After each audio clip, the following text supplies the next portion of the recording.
সবাইকে আমার প্রণাম জানাই। বন্ধু, আজকে আমি সয়াবিনের রেসিপি করে দেখাবো। আচ্ছা বন্ধু, তোমরা তো সবাই শনিবার মানো, তা আমার মতো এইভাবে রান্না করে একদিন খেয়েও মুখে লেগে থাকবে। আমি এখানে ছোট সয়াবিন নিয়ে নিয়েছি।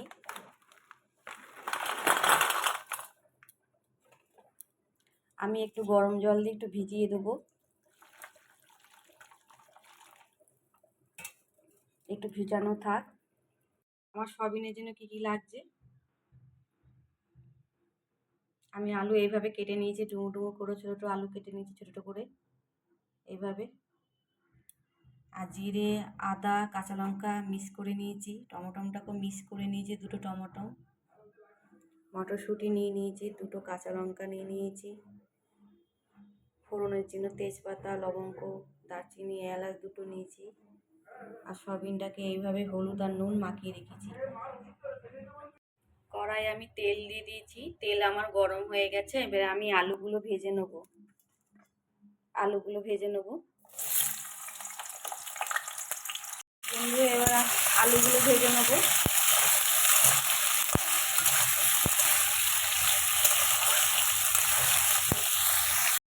বন্ধু, আমি আলু ভেজে নিয়েছি, এইভাবে সয়াবিনটাকে ভেজে নিয়েছি।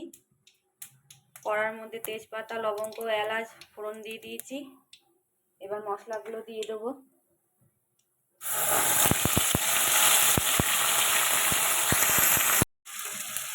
টমেটো দিয়ে দিলাম, মিক্স করে রেখেছিলাম দুটো।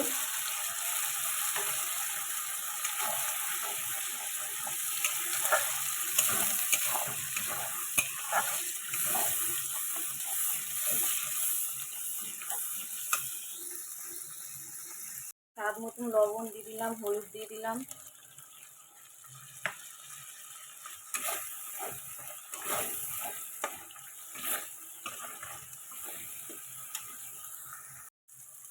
আলুগুলো দিয়ে দিলাম।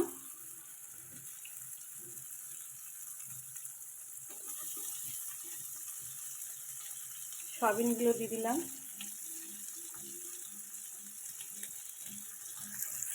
বন্ধু, মটরশুঁটিগুলো দিয়ে দিলাম।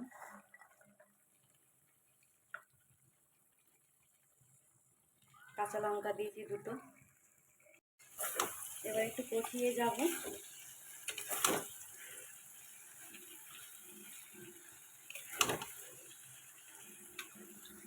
আমার কষানো হয়ে গেছে সয়াবিন দিয়ে আলু দিয়ে। এবার আমি গরম জলটা করে রেখেছিলাম সেটা দিয়ে দেবো।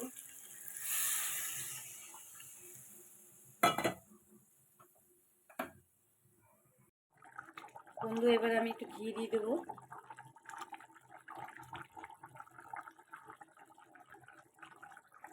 রান্না কেমন লাগলো অবশ্যই কমেন্ট করে জানাবেন। এইভাবে রান্না করে খেয়েও বন্ধু ভালো লাগবে।